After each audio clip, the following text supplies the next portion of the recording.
This episode was produced on Darwell land. Sovereignty was never ceded. This podcast is recommended for mature audiences.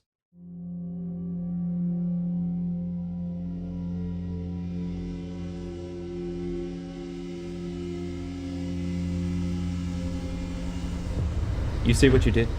I don't need any of this condescending bullshit, man.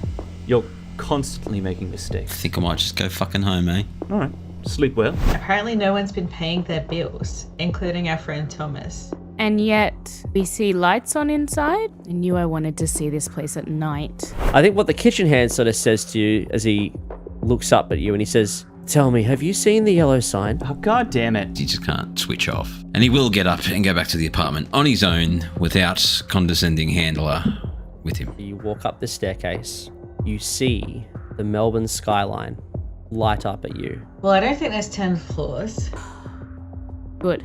We're burning this place down. Oh my god. Or at least I want to cause enough damage to the kitchen that it's going to erase any sign of the yellow sign. I rolled 100. Yeah, they definitely see you. What the fuck did you do? Arson! Get him! Sorry, I'm looking for my friend Abigail Wright's apartment. She's up on 6th. 6th floor or 10th floor? I don't even remember. I don't know. She's up there somewhere. There isn't a 6th floor. Yes, there is. It's the 6th floor. But there isn't. It's gonna go up via the smoking lounge. I'm gonna go find this 6th floor. And then as soon as he catches up to me, I would like to run the necktie around his neck and kick out his legs. And yeah, you do the cool thing and you walk away. It's just the fire in the background lights up the scene as you walk off like a killer into the night. I'm actually going to be quite sad because I really liked that restaurant. Sydney, Australia, August 1st, 1995. So, this house we're showing today is a beautiful two-bedder, close to everything, some cosmetic updates needed, but it's all about the lifestyle, you know. It's quite spacious upstairs too, should be an easy sell. Cool. I'm a little nervous, but yeah, should be fun. Hey, remember what the boss said, there's nothing more important than being yourself. A real estate agent's job's probably one of the hardest out there, except maybe being partner. What? It can't be that hard. Well, there's all the emails, there's having to answer questions about the property, there's running open homes, there's the wardrobe allowance, of course. You have to push landlords to do rent increases. Sometimes you have to walk up dozens of stairs in a day. And there's the flower arranging. Have they told you about the flower arranging? No. Anyway, it's hard work. Oh, I didn't see it that way. Anyway, come through. You should check out the pool they've got here. Some of the guys like to go to empty houses in the summer and have a swim. Don't tell the boss. It's one of the very few perks of the job. Sure. Should I take my shoes off? Oh no, don't worry. We'll get the boy to hoover around before we do the open. Oh, okay. Where's the pool? Right through here. Come with me. Okay. So how long have you been a real estate agent? If you don't mind me asking. Oh, I've been a RIA for about 15 years now. It's easily the hardest job I've ever had, especially in the Northbridge area. What were you doing before then? If you don't mind me asking. It's just because I don't think this job is that hard. I mean, it's not easy, but it's not that hard. Hardest job I've ever had. Anyway, it's just out here. Oh, look. Someone's already here. They've broken in. They're swimming. Bloody kids. It looks young. Hey, get out of here. Oh God, that kid isn't moving. Oh. Get out of the way. Go 000. Go 000. Looked like they, poor kid got in the neighbour's pool or something. And, they tried to fish her out, but I don't think it was going to happen, mate. The police been notified? Yeah. We've notified them. They're looking for the parents now. Alright. I'll do the time. I'll do the time of death, and then you can finish up. Yeah, thanks. Appreciate it. Time of death, 9 p.m. You did what you could. Thanks. Thank you. Oh, man. She's just so young. Abraham, stop it! Where on earth is that? Oh, there it is.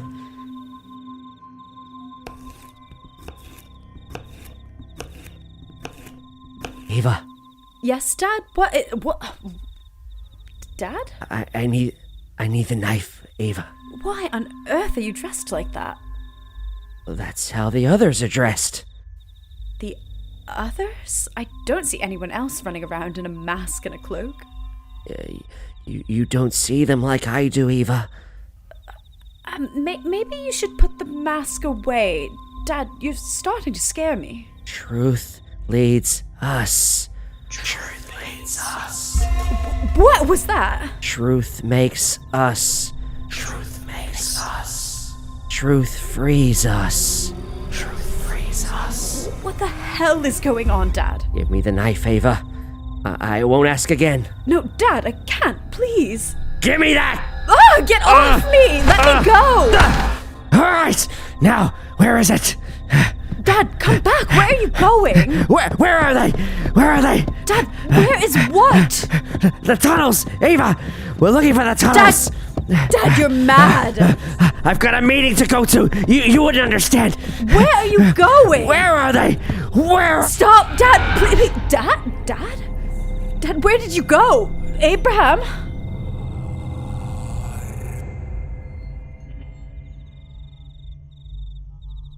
And that was the last time you saw him alive? Yes, I left right after that. Very well. Did anyone else know he was struggling like this? I'm not sure. I would see people walking through the doors, but I didn't recognize anyone. I'm starting to think the house was turning the both of us mad.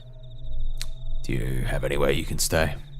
Mother moved out a year ago. I've been staying with her. I'll help you pack the rest of your things.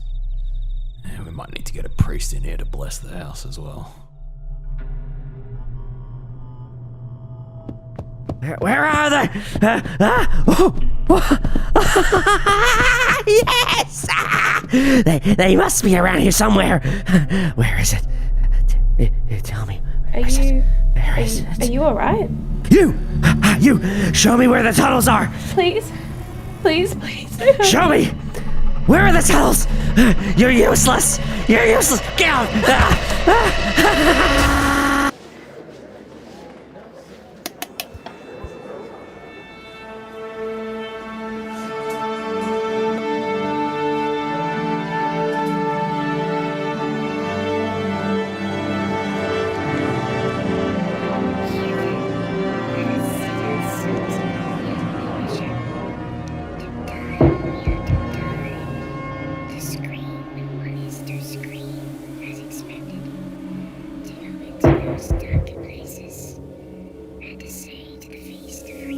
The Fumbled Anthology presents Night Floors.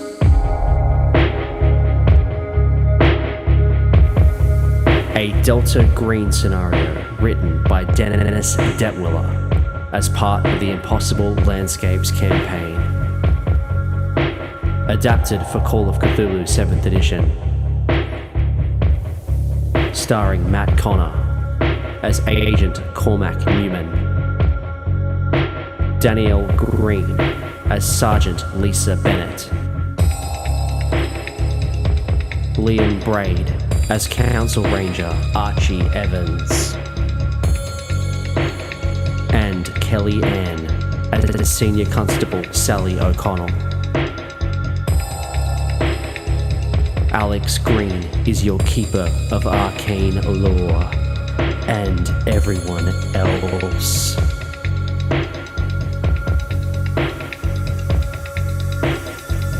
Chapter 8. Through the Looking Glass.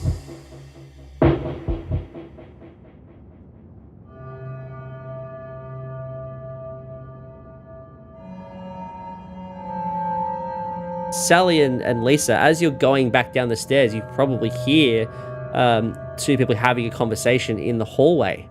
You probably spot Archie in this hallway having a conversation with this woman. What do you do? I wait until the woman kind of fucks off for the second time, and I'm sitting there leaning against the wall with my arms folded, and I kind of sneer at Archie and go, "Didn't go very well, did it, buddy?" Any of your investigations going well? Did she mention something about a different floor? Yeah, I just tried to see if she knew anything about Abigail, so I just did the old, hear the visitor, do you know where she lives? And she said the 6th floor, or 10th floor, but I don't think there is a 6th floor or 10th floor, so I don't know. Yeah, we just came back from the roof. Yeah, we've confirmed, definitely a roof up there, but I will say, our old mate told me that we had a chat too. He also mentioned a 10th floor. Did you guys see a smoking lounge? Yeah. Baffled. Totally baffled. I mean, there were cigarette butts up on the roof, but I don't think that quite counts. But no smoking lounge. No. We were just going to check out sweet old Abby's room again. Maybe she has more information about this smoking lounge and 10th floor situation. Everyone's very confident that that's where she is. The other thing is, this lady in this apartment, can you guys hear a party going on? We just kind of shut up for a second. You do notice that there is a party going on. There's about 4 or 5 people. I got her to open the door twice, and the lights are off, and as far as I can see, she's the only one in there. I mean, the curious thing is, all the power's been switched off. Yeah, did you see the stack of mail? Maybe they have a generator in the basement.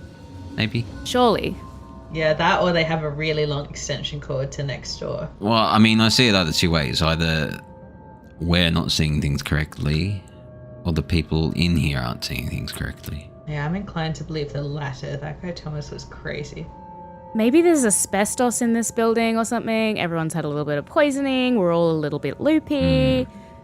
But normally, like, Peppers would pick up on that kind of shit, and he hasn't signaled anything.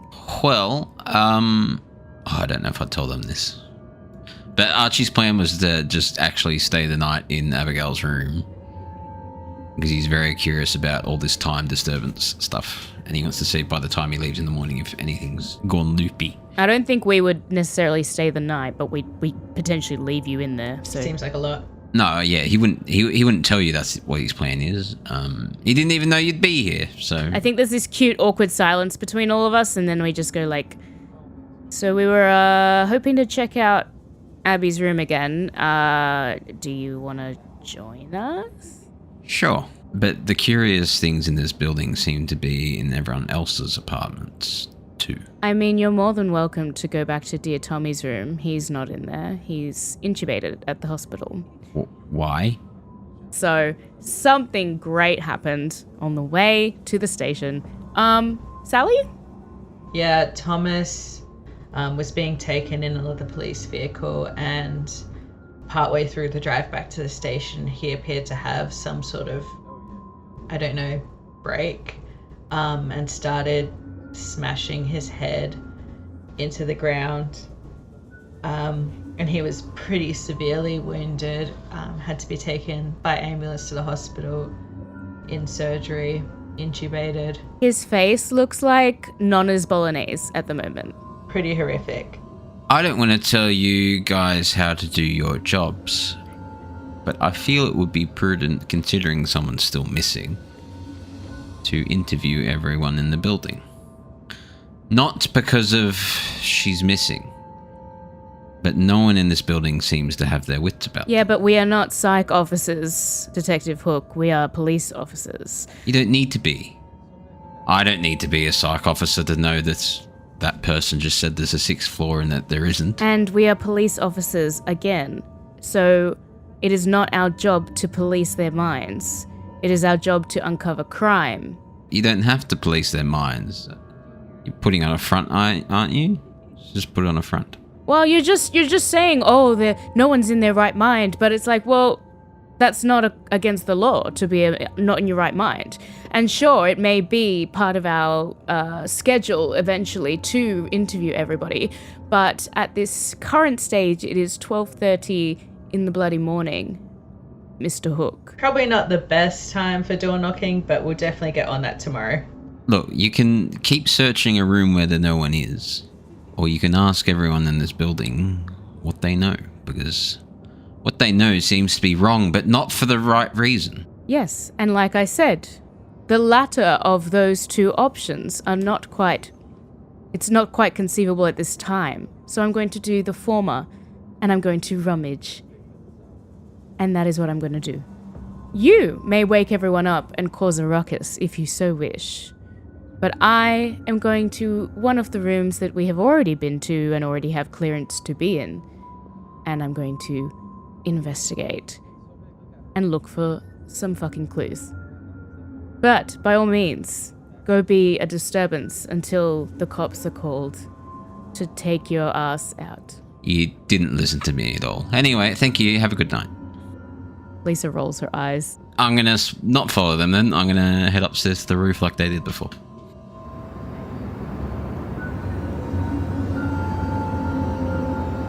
Let's swing back to Cormac real quick. Cormac, what are you doing at this point? It's probably like midnight. I was going to say, I don't know how we're doing with time frames, but as I'm walking out onto the main street, I was going to make a phone call using the burner phone. Oh, yeah. No, we can do that. Run it back. So, yeah, as you've just walked out of the main street, the fire is still raging. You make a call. Give me a luck roll. See if someone answers. Oh. Lovely. Loving these luck rolls. No. So they don't answer straight away, but you can leave a message. I will leave a message. Domino's Pizza Ranwick, leave a message. Beep. I've sent my knight forward to probe White's defenses. I may find an opening, but if White takes the knight, I'll need to promote some new pawns. I'd like some rules clarification on our pieces. The knight, as well as any potential bishop or rook that we already have on the board. I'll need them by morning. This tournament is also getting more popular than I expected. We've gotten even more competitors. We've already had to disqualify a potential competitor at the restaurants, several blocks from our venue, and I'll need someone to escort him from the premises. He's currently just behind in the alley. I'm also going to need more accessories for this costume party that you've arranged, so I'll need more fun money. We go into the usual place. Then I click. Just hang up. So, Cormac, what do you do now? What do you do next? I want to hail a taxi. Once I'm several streets away, I'm going to hail a taxi. I'm going to go down to the place. The usual place. The place? Ooh. The meetup. You're going to have to remind me where the usual place is, but, okay. Yeah, so it's several streets away. It's in one of the, shadier parts of town. But I'm going to give him directions to a street or two away, and I'll pay him. And then I'm gonna walk up. I'm just, confident stride. I belong here, even if I'm not dressed like it. Yep. Go up the floors. It's on the 4th or 5th floor. I don't bother with the elevator. I'll take the walk. And then I knock on the door as we're meant to. Yep. And I wait for an answer. You hear this, there's a little peephole that opens up, and you see these eyes stare at you. And you just hear, what do you want? Cormac! My friend! And he shuts, and then it opens up, and you see this grizzled Russian guy sort of open the door, and he said, "Let's see. Come in, quickly." Rusky, it's good to see you. Good to see you too. How are you? You look well. Yes, well, it's been some time. I've had to take care of some business while I've been in here, and I'll need some toys that I know you can provide. Yes. You at work, are you? I am. I try to mix business with pleasure, but lately it seems that business is following me. Yeah, Aces or the other thing? The other thing. Right. Okay. Let us see what we've got here. And he sort of leads you into like a little there's a little back room area. And it's just full of like chests and stuff. See, like it's full of chests and cupboards and stuff. There's locks and everything. This is what you after.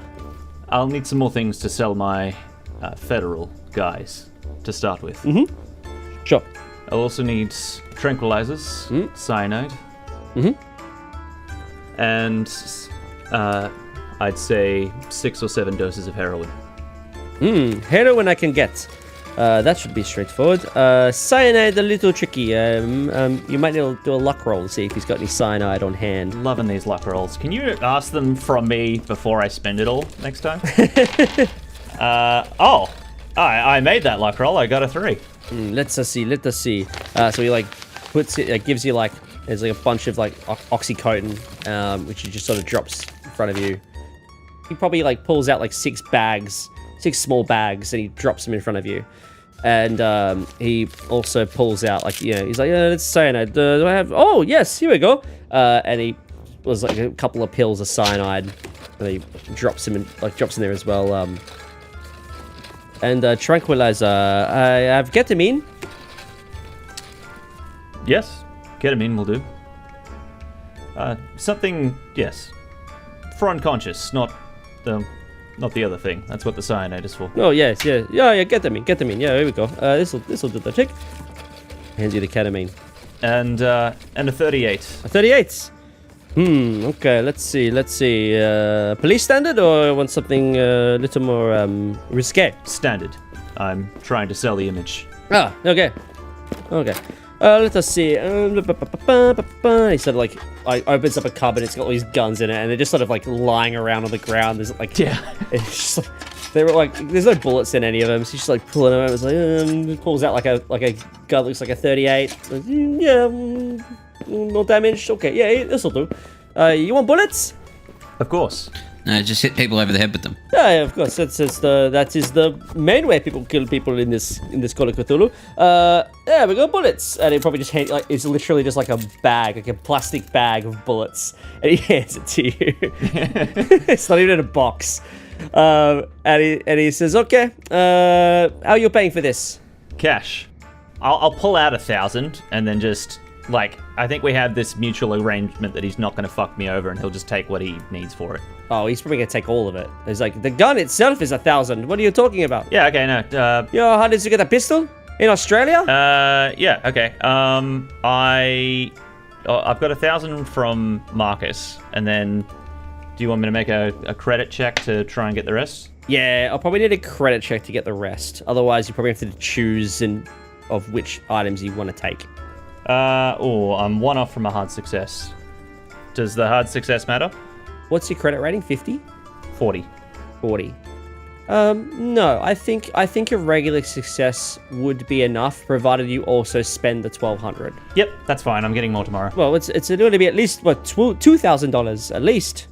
Yeah, I'll pull out 2,100, and then just say that's for the expediency. Oh, well, you are a generous man. You're a generous man, Cormac. And he takes the money, and he sort of, as he goes to put it away, probably puts it down into another room, and yeah, you can start pocketing all the drugs and guns and shit, and away you go. Yeah, cool. Do you have?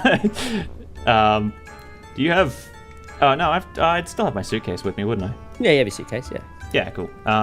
I'll just ask him for like a holster to make it seem more like reasonable, and I'll need some bands for the injection and some syringes as well. Bands and injections. Let's see. I probably got those. There you are. He's selling drugs. He'd probably have the syringes. Yeah. Yeah. Here you go. Again, in a plastic bag. He just gives it to you. Yeah. And yeah, holster. That's good. And I'm probably going to need another luck roll for the holster. Extreme success. Regular success. Yeah. Oh yeah. Sure. It came with a holster. He just pulled it out with the holster attached. Boosh. You have a holster for your gun. All right. You're all set. You've got your toys. Cool. All right. Always a pleasure, Rusky. Can we roleplay when I buy some milk? We absolutely can roleplay when you buy milk, Archie. That sounds like a plan. Sally and Lisa, you head into Abby's apartment, and I think it's just after midnight. It's about 12:30 in the morning. It's much darker than you remember. I mean, the light is still on, but it just feels a little bit more sinister in this new light that you have found yourself in. The natural light coming in from the windows isn't there anymore, so it's a little bit more sinister than it was when you walked in there this morning. Peppers is by your side. What do you do? Like last time, I whistle to Peppers and say, gesture towards the apartment, and he heads back in and does a little sweepy sweep. Like last time, does he find anything?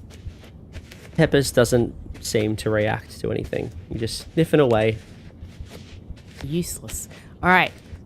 In the meantime, I'm back scouring the apartment, kind of desperate for something, because I dragged Sally all the way back here, and I feel like I need to prove to her there was a point of being back here other than some kind of weird-ass power grid. So I'm looking around. Is there anything else I noticed, particularly on the walls? I'm kind of looking up and around.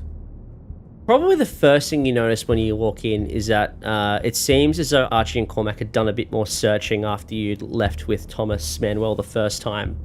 And you can see there's a few other things that have been bagged and tagged, including, you probably notice, the strange diagram that they found with the Hotel Broad Alban letterhead. So while we're searching, now that we know a bit more about what's going on, or think we might know a bit more about what's going on, I want to look for any sort of maps of the building. So like we found some kind of map, but I want to see if I can find anything that suggests a layout to the building or any mention of like a 10th floor or a 6th floor or some other floors in the building, any correspondence she's had with possibly other tenants, any building related documents specifically. Okay. So what I will say, give me search rolls. Okay, give me a spot hidden rolls. If you get a hard success, I will give you something in relation to that. Otherwise, you get something that I have chosen ahead of time. I rolled a 98. I rolled an 87. You can push the roll. I'm going to push the roll by... I guess Sally's looking for that. What am I looking for? I'm looking for anything connected with Thomas. Maybe his art, maybe anything towards him. And I'm going to show Peppers, I think, do I have anything of Thomas's that I could potentially get Peppers to sniff? Probably not on you, but his apartment is only next door.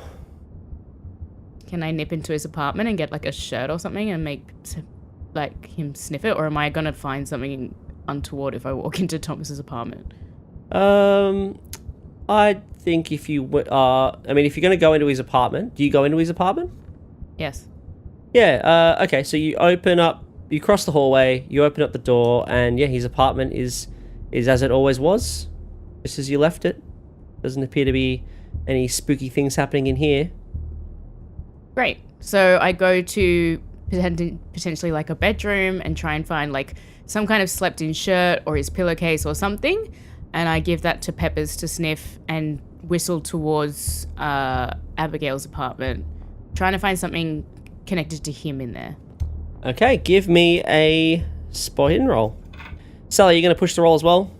Yeah, how do I push it? 31, I passed. You have to like describe a better way of doing it. Yeah, so how are you going to search more extremely?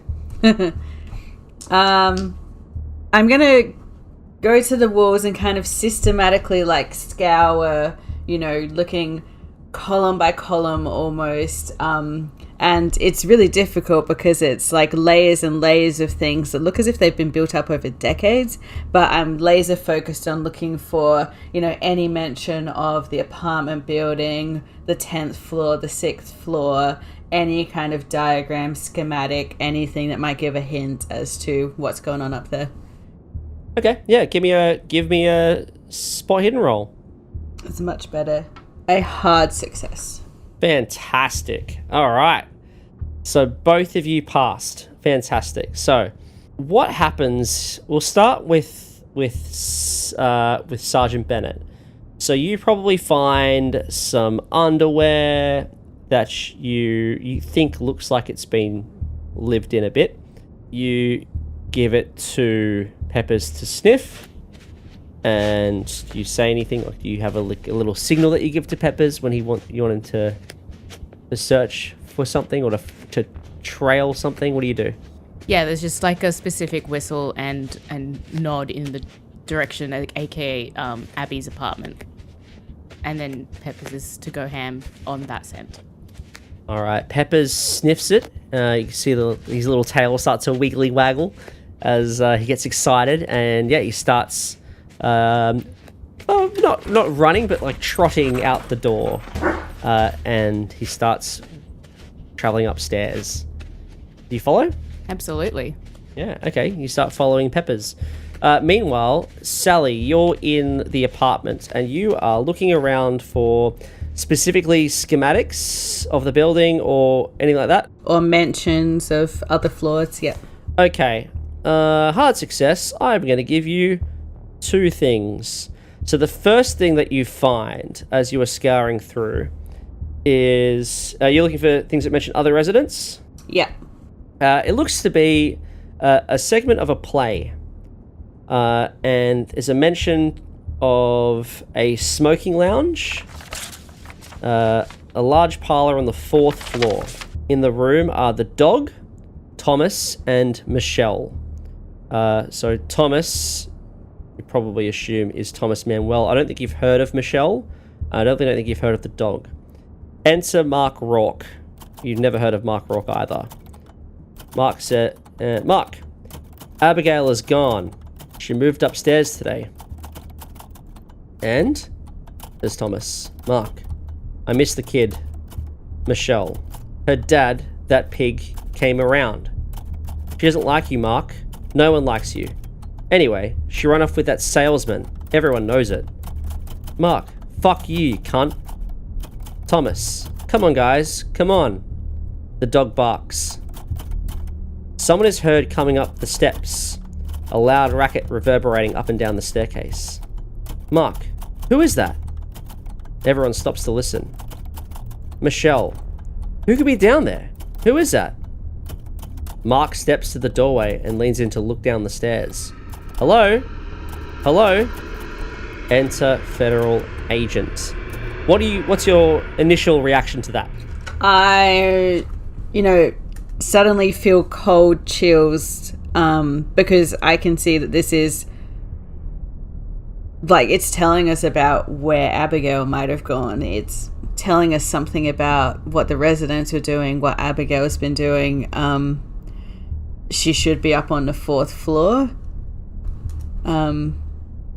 This is a big lead, so I think I need to get Lisa. So I turn around to look for Lisa, and I guess I've been so absorbed with looking through the things on the walls, like digging through for any sign of anything to do with this building, that I didn't even notice when Peppers and Lisa went down the hallway. So I turn around to look for Lisa, and I don't see her there. You don't see her there. Do you keep searching? Yeah, I'm going to keep searching and assume she's just, I heard her mention something about Thomas. So, yeah, you're scrolling, sort of like scrolling through more papers, trying to look for any other clues, and then you find this. It appears to be a hand-drawn map of the McAllister building. It shows the floors, the 3 floors, which have apartments. It doesn't include the basement, but it has got a bunch of floors. It's got the ground floor, the 1st floor, and the 2nd floor. Or in our case, in our story, it would be the 1st floor, the 2nd floor, and the 3rd floor. And there's quite a few markings on it as well. There's a mention of roses and butter, There's mention of man with briefcase and white shoes on the ground floor.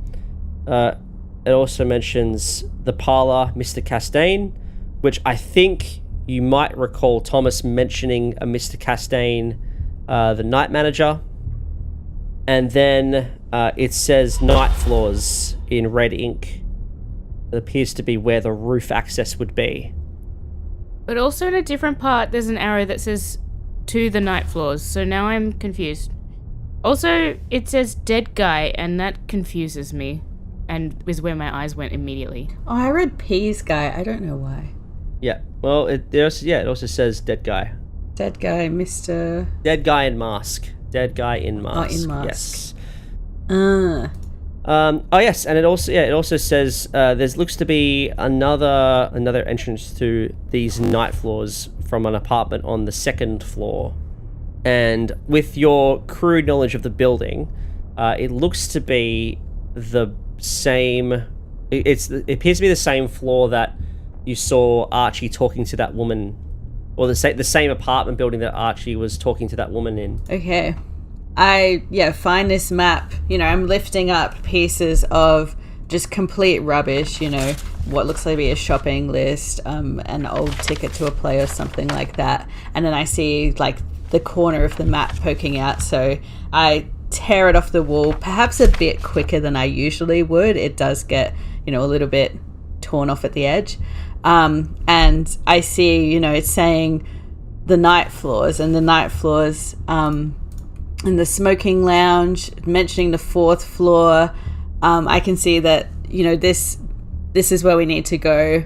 We need to go to those night floors. And I turn around and yell at Lise, I found something. And Lisa's gone. But you can't help shake the feeling that you're not alone in this room. You just feel the hairs on the back of your neck stand up as you feel as if there is a presence in this room. You can't see it, but it can see you. You feel unnerved. Give me a sanity roll. It's a success. Yeah, you don't lose any sanity.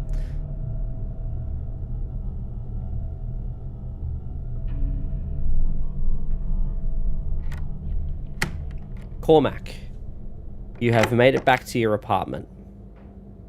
Archie's not there. And you have a copy of the yellow pages in your hand. What are you doing with it? I'm going to see if I can find any information on Michael Whitwer. But I'm already starting to think that if he's coming in from Perth to Sydney on that ticket, that I might need to find something a little bit more localized. Yeah. I'm browsing time. I'm waiting to get a call back from Marcus. Yeah, okay. So I'll just say you probably go to the W's. You probably find maybe like a couple of Whitwers, but there's no M Whitwer. You're not sure if they're related. The chances are they might be, but probably not. But yeah, so as you're doing that, you probably it's about 1 a.m. at this point. Maybe you've nodded off. Either way, you hear your phone ring. Probably jump a little bit.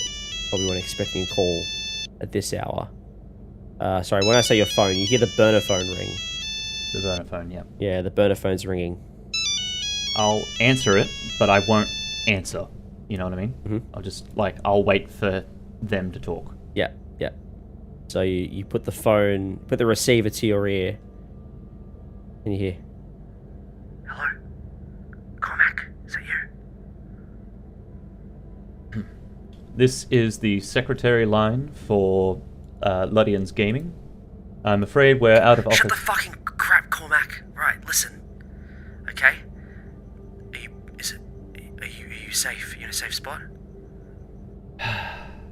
He lets out one of those exasperated sighs of, I can't believe this guy's not following the procedure. And then he just kind of looks around. He kind of opens the door to his hallway to make sure that it's, fine. and then he just like quickly throws a pillow under the, like against the bottom of the door. He says, "Yes, I'm secure." Okay, alright. The place isn't bugged? No, first thing I do when I enter my accommodations. Alright. Anyway, okay, so I got your message. So what the fuck's going on with the newbie?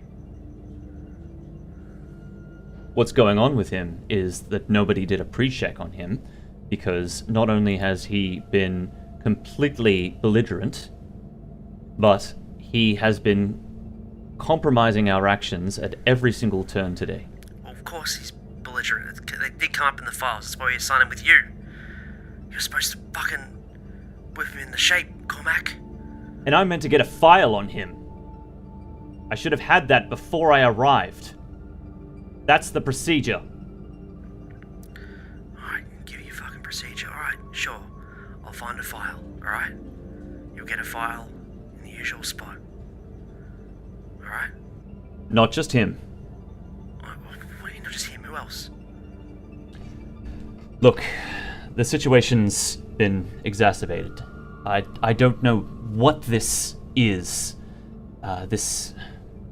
Do you know anything about this yellow sign that's been infecting the city? Cormac, did you say yellow sign? Yes, that's what they keep talking about. Fuck. Shit. Okay. Fuck.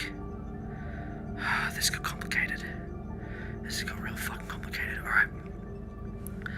How many people exposed? Who knows at this point? What do you mean, who knows at this point?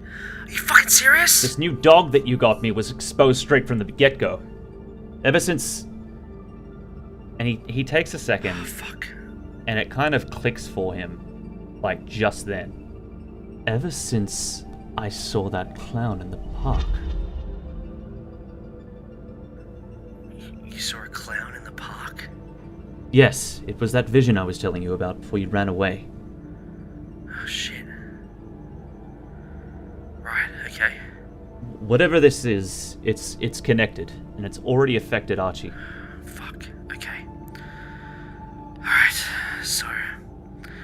You need to make sure that this yellow sign thing doesn't spread. Alright, you need to find the source of this thing, and you need to fucking contain it.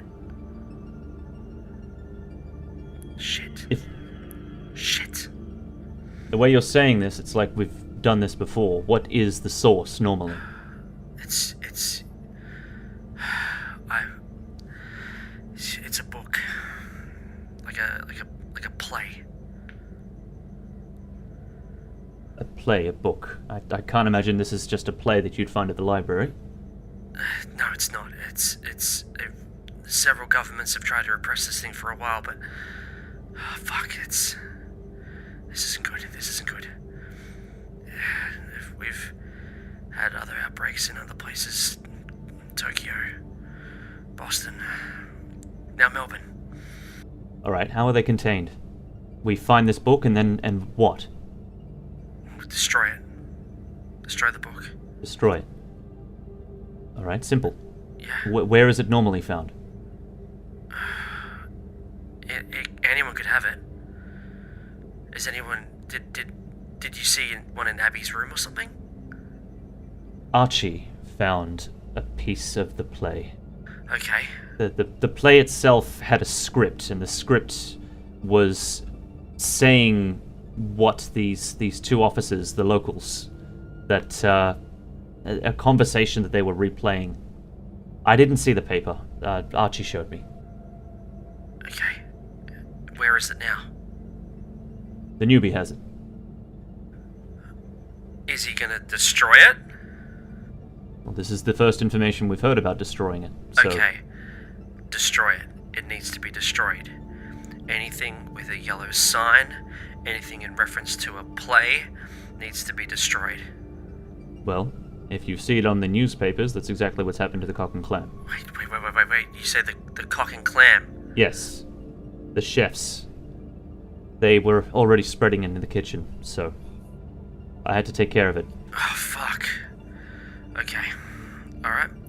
Okay. And it's dealt with? I imagine that all of these chefs would have suffered from smoke inhalation and perhaps been dealt with in their sleep. What do you mean you think it's been dealt with? Has it been fucking dealt with, Cormac? There were at least 6 people in the kitchen, and I am one man. I need names. That's why I'm calling you. Okay. I need Alright. information on the employment records of whoever was here tonight. That's gonna take me fucking days, mate. Oh, shit. Okay. Then it's already spread. Okay. I need to take this higher up. Okay. Alright. You can speak to the directors, but I need backup here. I can't be dealing with this just with one newbie that doesn't even listen. That's why I need his files. I need to start keeping him on a tighter leash. Alright. Yep. Understood. I want the 2 locals. The 2 locals. What, the cops? I want their files first so that we can do a proper background check and make sure that they're not likely to squeal. But they're the closest to the incident to begin with. I already have a rapport with them. They're the easiest if I were to pick from recruits. Oh my god, this is gonna take me all fucking night. Alright, yep, sure. I can do that. Now, are you okay? I saw this sign. It doesn't seem to have affected me. You fucking saw it. Okay, alright. Okay, look, if there's anything that's changed, if you start seeing weird shit, just let us know. Alright? Yes, but files and funds in the morning. As quickly as we can. Okay, yep, no worries. Good. Heading back to the McAllister. Archie. Yes. Yeah, you're on the 3rd floor. And yeah, you start walking up towards the 4th floor, which is apartments 9 through 12. Mm-hmm. Which is meant to be the top floor. And it's dead silent. I won't even ask for a listen roll. There's no one here. You can't hear anything. Do the stairs go up to a 5th floor? You can see there is like a technical corridor, and you can see like a thing on a door up the top that says roof access. Would you like to check out the roof? Sure. Okay. So you head up the stairs and go. You see the door that says roof access. You open the door, and you can see a corridor. A velvet-lined corridor that leads further upstairs into another part of the building. Is it from the roof, or do I not see the roof at all? You can't see the roof at all. You just see more stairs. I ponder whether to go down and get the police people. How is it well lit? Is it? It looks like there's some mood lighting, some like a pale mood lighting that you can see is going up from a room further up. The sane thing to do would be go down and get others. Be like, can you see this as well? Well, I think if you're expecting to see a roof and you don't see a roof, I think a sanity roll's in order, Archie. Oh yeah, we'll start with that. Yeah, true. Yep. Oh, failed again. You lose 4 points of sanity. So basically, Archie, you realize that like you were expecting to see a roof. There's nothing. Like you've seen the building from the outside. There's 4 stories, and yet here's there seems the building continues to go up past the roof. This doesn't make any sense to you, Archie. You start panicking. You feel the hair on the back of your neck stands up. You feel a little queasy. And yeah, you realize that there's something terribly wrong here. What do you do? He's gonna think for a moment. He's gonna look down the stairs. He's gonna do a big sigh. He's gonna look at his hand. He's gonna go upstairs.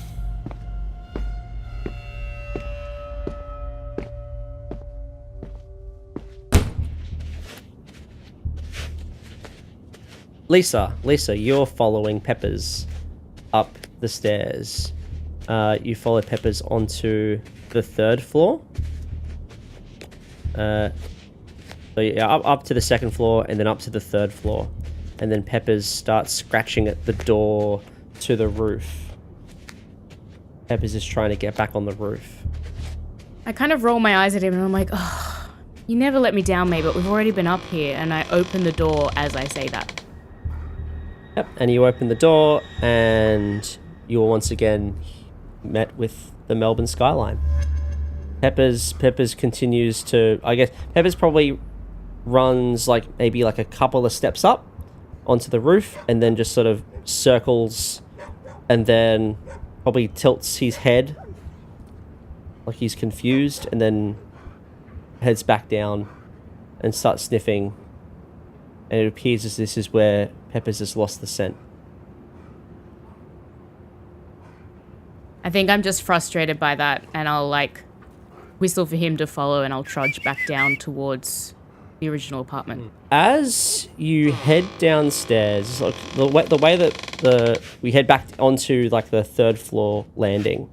So there's a bit of a corridor that you've gone up and you're coming back down, and then across the corridor you just see this red ball bounce across the corridor, and Pepper's like ears perk up and you see him like bark and then run down towards this red ball that has just gone across the edge of the corridor.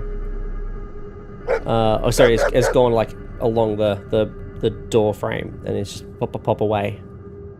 And Pepper starts running. What do you do? Well, he wouldn't run after it to play with it. He'd run after it because it startled him because we were alone. But I would follow him because I would be like, what the hell as well? But at the same time, I'm also probably looking back kind of over my shoulder like, where did that ball come from? But I also don't want to lose sight of Peppers. You run down the stairs and you reach the landing. So the ball went right to left. You look to your right and there's no one there. And then you look to your left and you can see Peppers is chasing this ball down the stairs into the darkness. What do you do? Torch comes on and I'm following. Yep, you sort of reach the staircase to the second floor and you probably see Peppers is looking around, like sniffing around.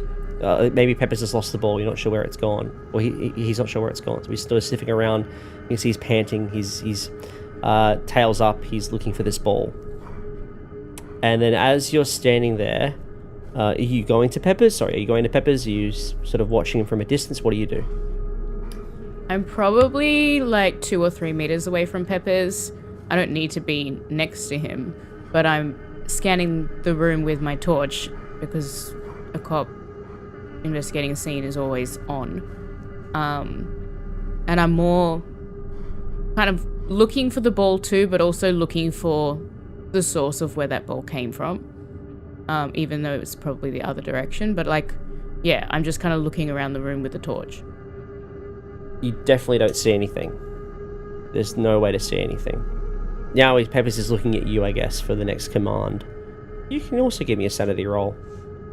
Fail. Yeah, I think you lose 1 point of sanity. You don't know where this ball came from, and it's probably unnerved you a little bit.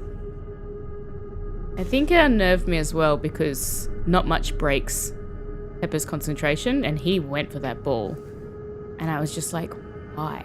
What sent you after that when, you know, dogs are trained not to go for toys and stuff because, you know, like a kid could throw a toy to try and distract a dog. Like, they're trained to ignore that shit. And yet he went so boldly after it, and so that's more what's unnerved me than the ball. And I think also just the fact that someone must have thrown it, but you can't see anyone. But that means someone must be there. Someone must be there. Maybe they're watching you. And again, just like Sally felt in the apartment, you just feel the hairs in the back of your neck stand up. You feel almost afraid. You can't be afraid. Sergeant Bennett's never afraid. But you just feel uncomfortable in this moment. Yeah, I don't know what the feeling of fear is. I've felt it once, and that was when my partner died. So it's very foreign and uncomfortable for me. So I probably don't particularly place it immediately as fear. It's probably just, I just feel wrong, and I'm like, I don't know why I feel wrong. Like, just a ball.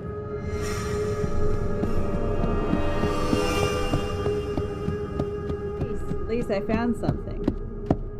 I'm here. Sorry. Pepper's led me on some kind of wild goose chase. As Lisa walks in, I kind of like, put my finger up to my mouth like, shh.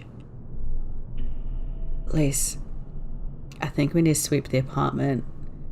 I just have this strange feeling like someone's here. I don't know who would be in this apartment. It's, a crime scene we're investigating, but I think we need to search this place. And as soon as you'd signaled shh to me, that was all I'd needed to, raise my torch.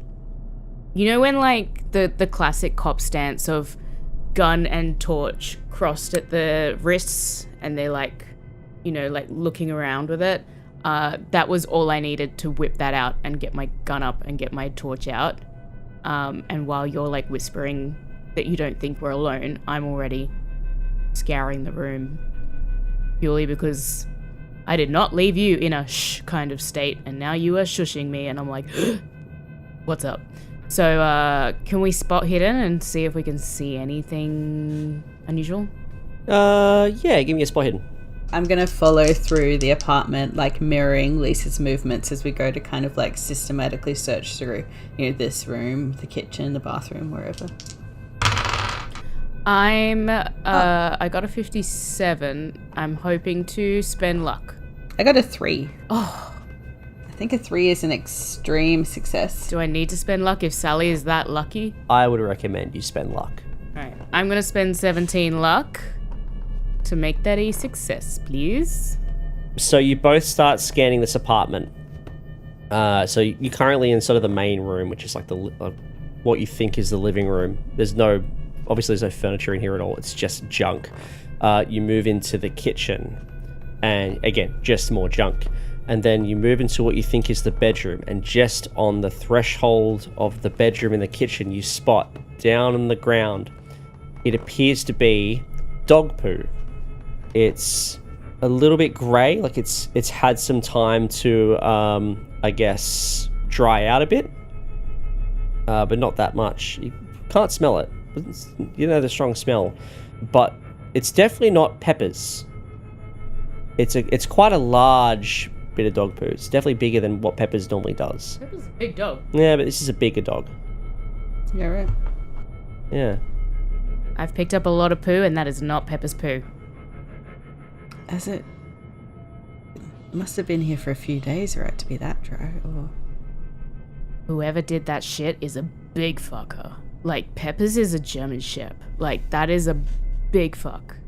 Big fucking dog.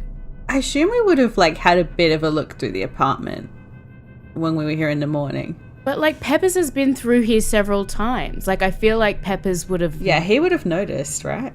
He would have been onto something, Yeah, no, this was definitely not here when you did your initial search, Sally. This has recently been put here.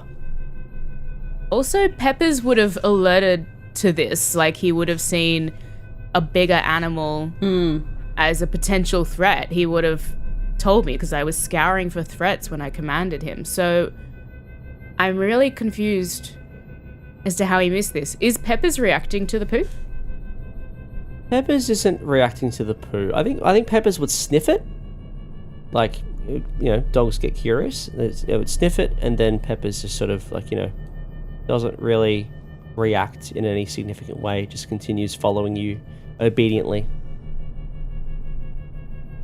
I'm creeped out by the poo, but I'm moving on and still crisscrossed arms, trying to clear each room. Yeah, so you continue into the bedroom, and There's definitely no one in the bedroom either. Again, it's just junk. There's not even a bed anymore. While you're in the bedroom, both give me a listen rolls, please. That's a fail. We keep failing like everything in this fucking apartment. Oh, we found some good... Oh, yeah, well, I'll show you after. Yeah, you haven't shown me shit, girlfriend. Too busy being watched. Have we technically cleared every room? Yes, you have. So I kind of like just sigh and say clear as we clear the final room. And like I had also felt eerie in here.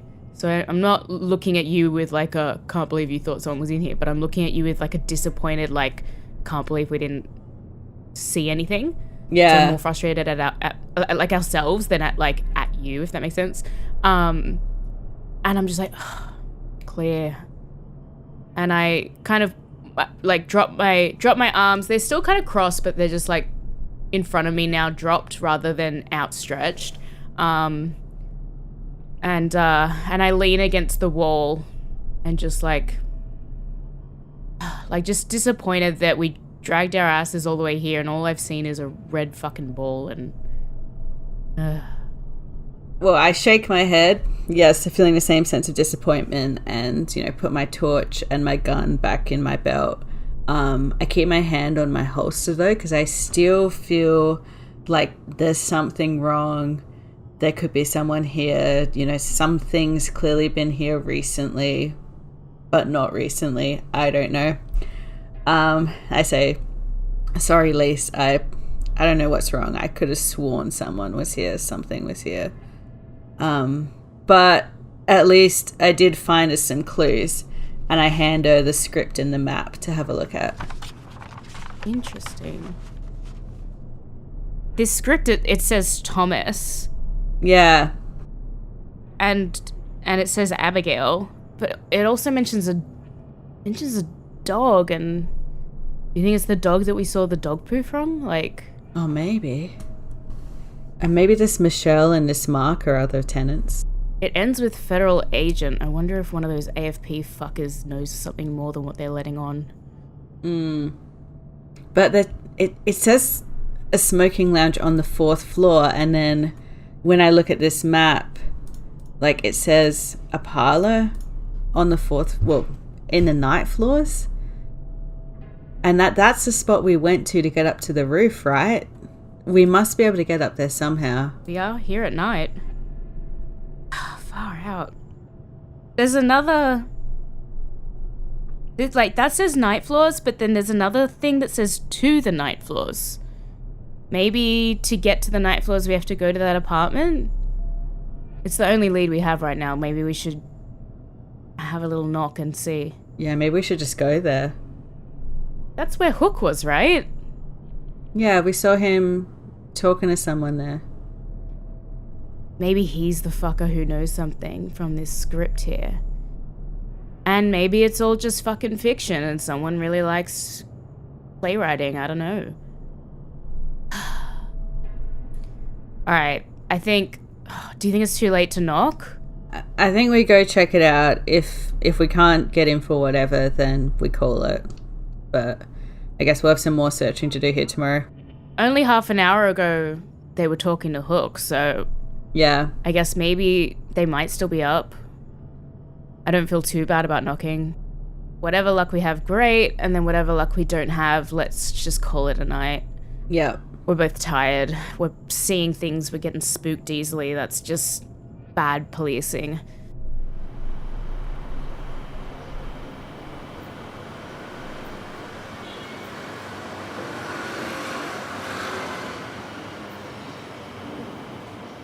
Yeah. The third quarter budget doesn't look great. All right. Look, yes, but as you know, the Chicago office is suffering from budget cuts, so we're going to have to call someone. Look, it's easier to do it over there than over here, all right? Stupid government keeps getting in the way here. I asked Kenneth to loosen things, but he keeps telling me it's the feds that are responsible for... Hang on, I've got an urgent call. I'll be right back. Hello? Ah, Marcus! How are the wife and kids? Marcus, we need to be using the correct protocol. What? Marcus, is it contained? Right. I need to call someone. I want sit reps every 12 hours. Understood? Thank you, Marcus. The Napolis Foundation is forever in your debt.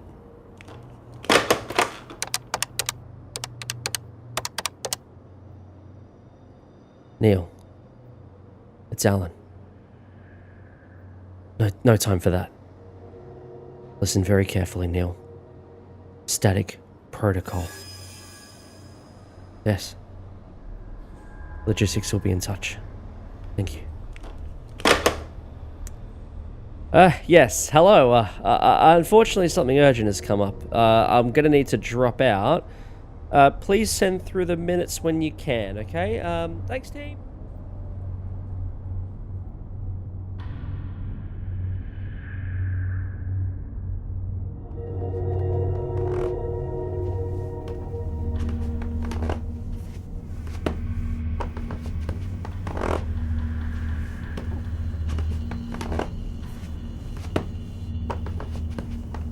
You head upstairs and you walk towards apartment 6. And as you approach apartment 6, you start to hear noises. It sounds like there are people inside and they're talking loudly. Before we knock, then, I'm just going to press my ear against the door and see what I can hear. More so if I'm, like, trying to determine, is there a fight? What's the feel of the room we're about to interrupt? It just sounds like people are talking. You can't make it out. It's too muffled. But it sounds like maybe like 4 or 5 people are just chatting away. They're not trying to hide what they're saying. Like, they're not whispering or anything like that. But it definitely sounds like the way that the architecture of the room is. The doors are quite thick and the walls are quite thick. So I can't do a listen roll? No, I don't think even a listen roll you wouldn't be able to determine what they're talking about. Knock, knock, knock, with Peppers sitting gorgeously at my side. You wait about 10 seconds, and then you hear footsteps approaching the door. And then you see the door sort of quickly open up, but only like maybe just far enough so you can see like a face poke through the door. And it's this woman. She's got blonde hair. She's got glasses. She looks tired. I mean, it makes sense. It's 1 a.m. And she looks at you, Bennett, and she says, what hour do you call this? I'm so sorry, ma'am. My name's Sergeant Lisa Bennett. This is Senior Constable O'Connell. I'm so sorry. We're investigating a missing person in this block, and I heard the sounds of you guys still awake, and I just thought I'd try my luck at introducing myself and asking you a few questions. I'm so sorry about the hour. We won't take long. I don't have time. I am busy. Okay? So, no, not tonight. I'm so sorry, ma'am. And as I say that, my boot has, wedged its way into the door so she cannot shut it. And I'm like, I'm so sorry, ma'am. I won't take long. And I'm kind of not really asking anymore. Get your foot off my door. Surely a police officer should know that this is private property. And surely you should know it's a bad idea to excuse my request for a chat. Are you threatening me? Ma'am, I would never. And I think at that, at her raised voice, Peppers lets out a quiet growl. Is that a police dog? This is ridiculous. It's 1 a.m. in the morning and you're harassing me. Who's your superior officer? I am the superior officer, ma'am, and I am not harassing you. I just have a few questions, and everything will be much easier if you comply. Give me a spot hidden roll. I'm gonna spend another 19 luck Ooh. to make that a success. Really need more spot hidden. I only have 40. You'd think that'd be enough. I've got 70. Girl! How do you ever fail your spot hidden? Can I spot as well? Yeah, but I'll need a hard success because you're not in the door. Yeah. No, I'm off to the side. Be hard for you to spot this one. Yeah. Yeah, that's just a regular success. Yeah, that's all right. I think Sergeant Bennett saw it. So she's got one hand on the door. See her other hand, and you're trained to watch hands, so you probably spot this. You see her reaching down towards like a coffee table that's situated right at the door, like somewhere you put your keys in, and you see her pulling out, looks to be a bottle of either some sort of pepper spray or some sort of like mace or something. You see her just sort of slowly pull her hand out, and she's got this looks to be this can of mace in her hand. What do you do? I whistle, and I would assume that Peppers is pretty quick on this because he was already on edge from her raising her voice, but I would expect him to grab hold of her wrist immediately. So you signal for Peppers to do that? Yes. Okay. Let's have a dexterity roll. I know for a fact that dogs have a pretty high dexterity of about 90. Yeah. Roll for dexterity of 90, and we'll see how you go. 73. Okay, so that's a regular success, and I'll roll... it's a 5. That's an extreme success. Wow. So what happens is Peppers goes to lunge at this woman. This woman manages to get her pepper spray out just in time and sprays Peppers with the pepper spray. Oh, motherfucker. I have got my gun and light, who was still in my hand, up so fucking quick, and I kind of use the light to kind of karate chop that hand that's holding on. Do I need a fighting brawl? Okay, hang on a second. So before that happens, Peppers will yelp in pain and sort of like sort of let go of her hand. And yeah, now you're gonna try and attack Michelle. 100%. She just assaulted a police officer. What your dexterity is 70. What's your dexterity there, Sally? 75. Okay, so Sally, you have the chance to go first if you want to. I guess Lisa's a bit closer to this woman than I am. So I feel like if I try and... I don't want to get in the way of whatever Lisa's doing. Unless you want to interact with Peppers and try and help him. Yeah. Having seen Peppers be sprayed, like, you know, obviously Peppers... Well, we've probably trained with pepper spray before and know what it feels like. So I'm going to try and, like, just gently grab Pepper's harness and, you know, take him aside, try and calm him down because I'm sure he's a bit heightened because of the spray, and, you know, start thinking about, like, how can I get some water to wash out his eyes. You might have some on you. Milk! We have milk! What about questionably expired milk?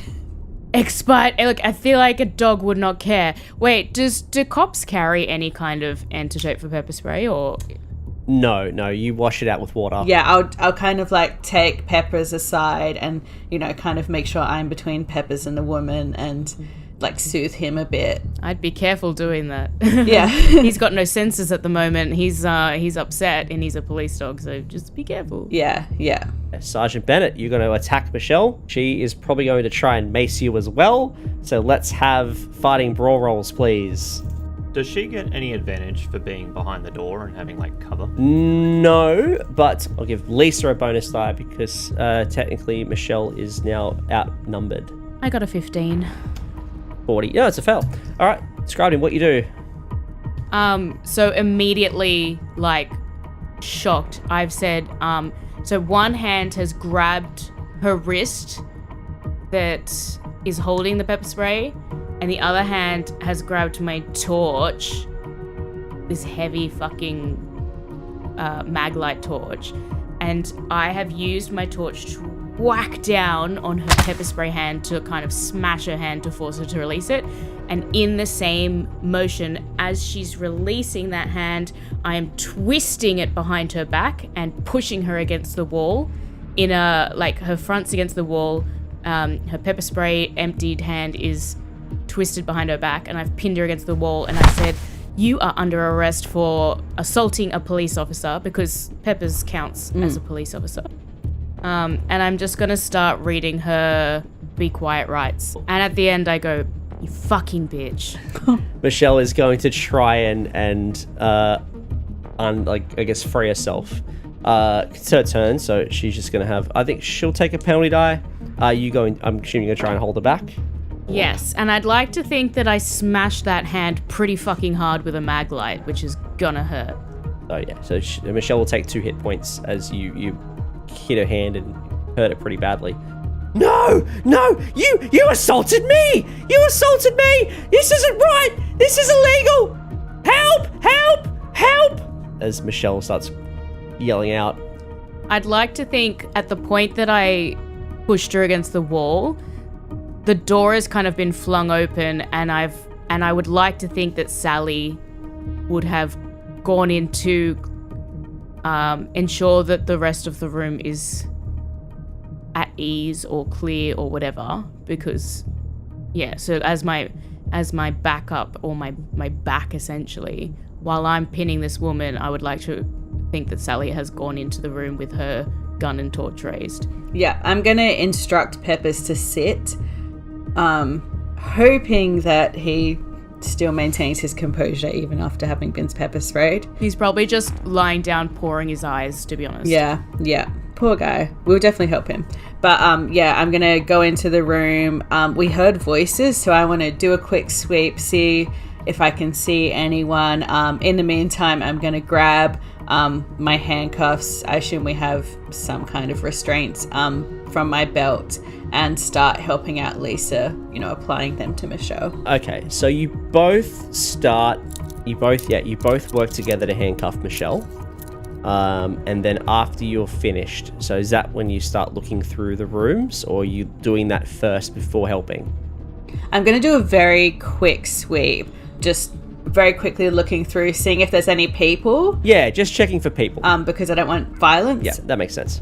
Okay, so the first thing you notice as you look closer into this room, and you wouldn't have seen this obviously because you could just see Michelle's face, but now you can see into this room. You can see that you can see this living room. It looks like a perfectly normal living room. There's quite a few plants here.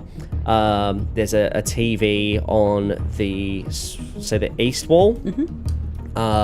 And there's a little couch and stuff, and you can see there's a whole lot of bookcases on the east wall as well, sort of surround the TV. It's like heaps and heaps of books, see hundreds of books.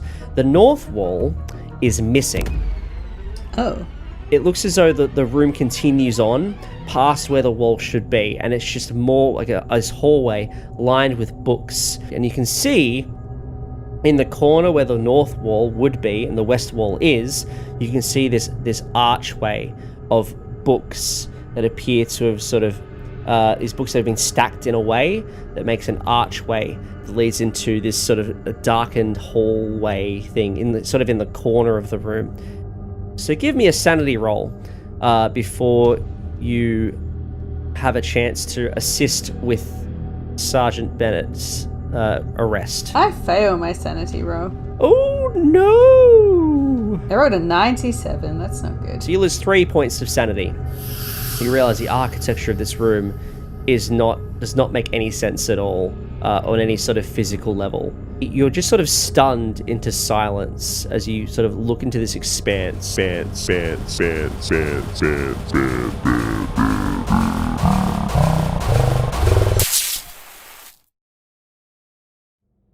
Archie. Yes? You've just opened the door to the roof of the McAllister building, and yet instead of finding the roof, you have found this strange hallway with velvet-lined walls.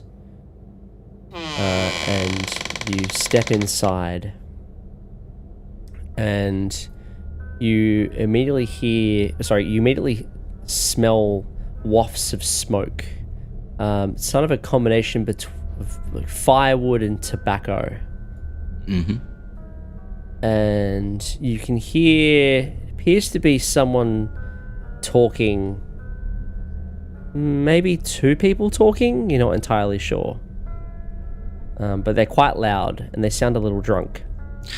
Does it still look like the inside of an apartment stairwell, or? No, it looks like an entrance to some sort of club, like a gentleman's club almost. Okay, so I can hear people chatting in the waft of smoke and...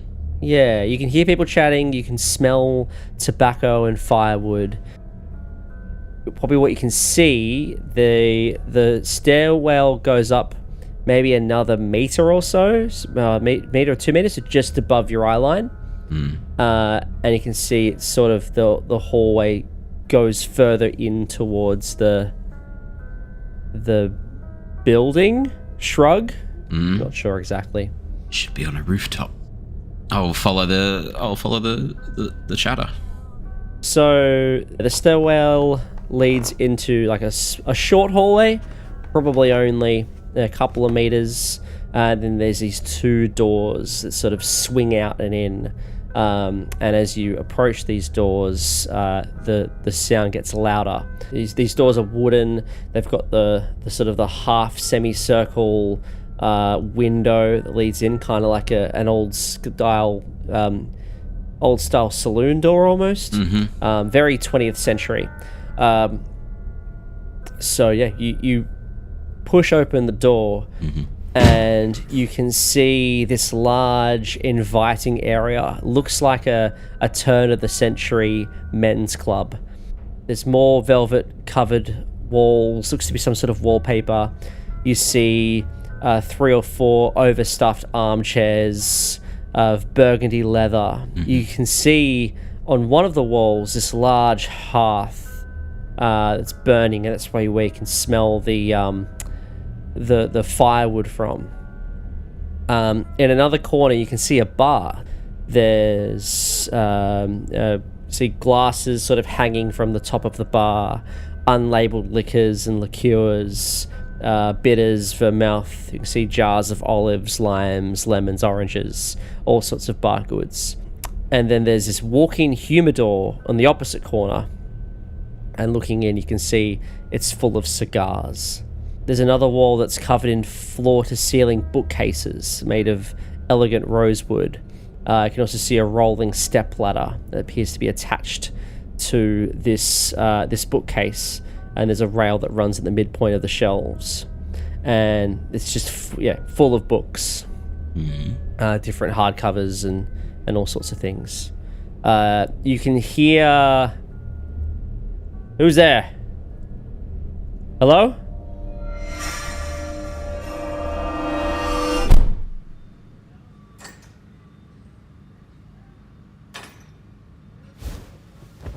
So you pull back the sheet and you can see it looks to be a little girl, about 4 or 5. She's quite blue, lips are blue, face is blue. Looks as though this is the hallmark signs of drowning. You feel for a pulse, cold. You check the eyes, pupils aren't dilating. She looks as though she's been dead for maybe like 2 or 3 hours now. And it's now midnight, so time of death is around 9 p.m. She's soaking wet as well, like just tipped to head to toe. She's just wet. She probably noticed she's got these yellow overalls on. And yeah, she's just like almost like a doll. It almost looks like a gross looking doll. Dr. James will say, time of death 9 p.m. and she'll step back out of the ambulance and say, "Oh," and sort of reach for, I assume there's the paperwork to fill out there. There's probably like there's a coroner's, like a certificate for the coroner or something, so they probably get to work quickly doing that. She'll fill that out and sign it and hand it back to them so they can be on their way. And they drive off. How did that make you feel? Did you feel anything from that, or is it just like another job? She is... There's a mixture of acceptance and anger inside of her. She spends a lot of time dealing with accidents and illness, and she is a little bit angry that someone could let this happen, but she also understands that not everyone is as good at saving people as they should be. And so that kind of... It's the kind of thing that spurs her on and makes her want to do better. Yeah, okay. So yeah, you head back towards the... back through the hospital the way you came. So you go past the bland white halls, and then you go past the colourful children's ward, and then you head back to your change room. You finish up what you're doing, and you head out to the car park. And by this time, it's probably like closer to 1 a.m. now. So yeah, you've already done like an hour of overtime, so you're probably a little pissed off about that as well. Like, surely this could have happened a bit earlier. And then you make it to your car, and then as soon as you step in the car, your pager goes off again. Fuck, there are other doctors on call. And you check the pager, and this time it says Malvern Car Park, August 2nd, 12 p.m. This page perks her up a little bit. It has been months since she's had a page like this. After the night she's had, she needs something that she knows she's good at to focus on.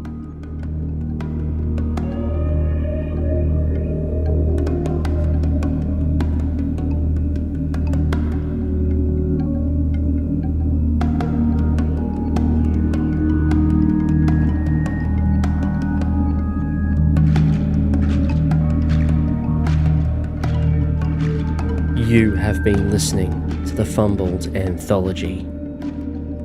New episodes are released every Sunday.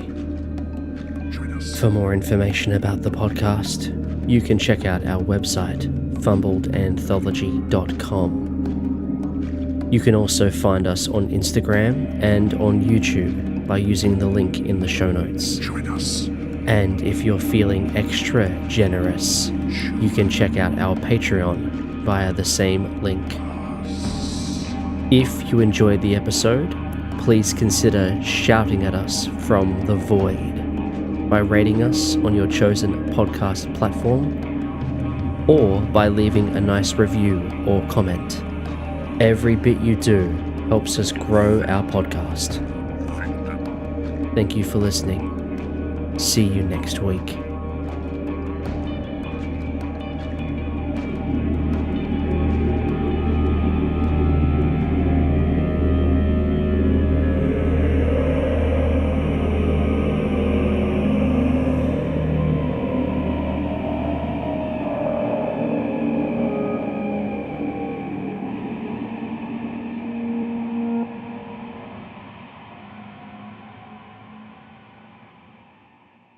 To be fair, I've never seen the roof. And you never will. Ah! I think I know where Abby might be, guys. Oh my god. Well, I just said don't do it now. I said do it in the morning, and you just said... Yeah, but you're like, Yeah. you going on about the two options we have, and at the moment there's only one option, so I'm gonna go with the one option and not let you tell me how to do my job, because I'm a serious policewoman and the man splaining going on, telling me how to do my own job by this guy who prefers to look at milk. Just distastes me. I'm left with a feminist rage in my mouth. The milk is the better clue so far. I know. I think that probably irks her even more. That's milk is something. even more annoying that this guy who has no fucking clue what he's doing, the weird one, has found some really good evidence. And I'm like, the fuck? And then he's trying to tell me how to be a detective. And I'm like, the fuck?